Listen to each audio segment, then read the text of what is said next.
3 that was way out of his zone. Angel Hernandez flat missed it. Angel just not having a good day, and Ricky better be careful because he's going to get the boot. He doesn't want to be careful, and he's going to give it to Angel Hernandez, and the crowd is absolutely behind the Sox skipper on this one, and rightfully so.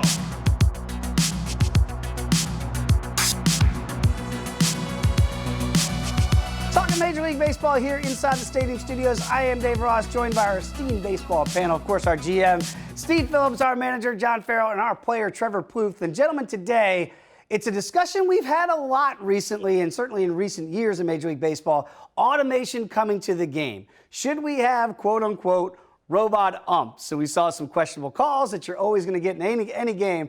And, John, I'll start off with you as a manager here in the Bigs. Would you like that so there's no more arguments with umps over balls and strikes? You know, I don't know it's so much the arguments between managers and umpires. I think it's the consistency that is being strived for. And whether you like it or not, I think this is well on its way. It's already being used in the Atlantic League as a test ground. And I think it's a matter of time before it enters the Major League level and day-to-day play. Much like we saw instant replay, it does take the interaction and the arguments, the potential arguments, and the emotion between managers and umpires. It removes it from the game. But I think when you ask any player, all they want to know is where's the strike zone and can I depend on it? And this is what we'll give it.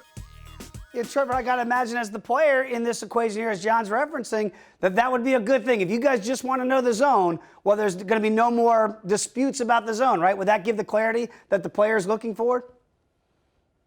I think so. I mean, the one thing that automated strike zones would give a player is being able to know one zone. You don't have to know Joe West's zone. You don't have to know C.V. Buckner's zone, or if that guy's having a bad day or a good day. You would just have to know one zone, and that could work both ways. I think pitchers will also have to know one zone, obviously, and they'll be able to manipulate that. They can have those curveballs that come on top of the zone. You have the curveballs hit the bottom of the zone. I think that's going to be something that's going to be difficult for hitters to adjust to. But I think the biggest thing when I talk to players and in my own experience, it's just there's no accountability really with these umpires now. You know, they can't get fired. They don't have to talk to the media after the game if they don't want to. And their numbers aren't posted anywhere. I've always said I would love if umpires' numbers, whether there's a ton of different numbers you can put up there, but if you put them on the Jumbotron, hold them accountable at all, I think players would really like that. You know, I myself, I like the human interaction. I like getting to know the guys. Playing third base, if I argued with an umpire at home plate, the next day he's going to be at third base. So I had to, be able to at least back up my argument there, and I enjoyed doing that. You know, I agree with John. I think baseball is headed that way. I don't know if I really enjoy that, but one thing we really want to strive for in this game is not having the umpires have that much power without any accountability. Yeah, I think that, guys, the thing is, this is not really a criticism of umpires. It's a really tough job, and they can't be perfect. And I think that whether you're a manager or a player or a general manager, I just don't want to lose a game because of a mistake from an umpire. That was the thing that drove sort of video replay to be able to go back and make sure we got it right. And think about all the plays that have been overturned over time since we put that in place. You wonder how history in the game might have been different. And I really watch a game and think there's watching a game right now, if an umpire misses a pitch, that 1-1 pitch that he calls a strike that should have been 2-1, instead it's a 1-2 count. Think about it this way. Hitters hit 344 with a 928 OPS with a 2-1 count. On a 1-2 count, they hit 166 with a 400 OPS. That next pitch and the course of the game can be dramatically changed just because an umpire misses one pitch. And I am more than willing to give up the mistake that helps me just to avoid the mistake that cost me a game, that cost me a playoff run, that cost me a World Series game.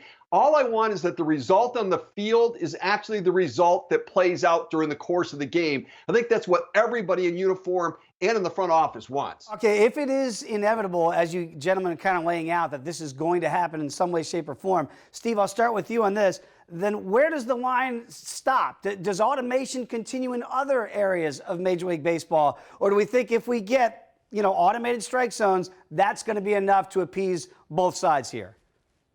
I think we'll have made great progress. With the video replays now, close plays, we get to review it, so we tend to get it right more often than not. Nothing's perfect, but I think with the strike zone, I think that it would change the game. I think pace of play will increase. You're not going to have hitters stepping out of the box, walking around, mad at the umpire, questioning what's going on, looking at the coach.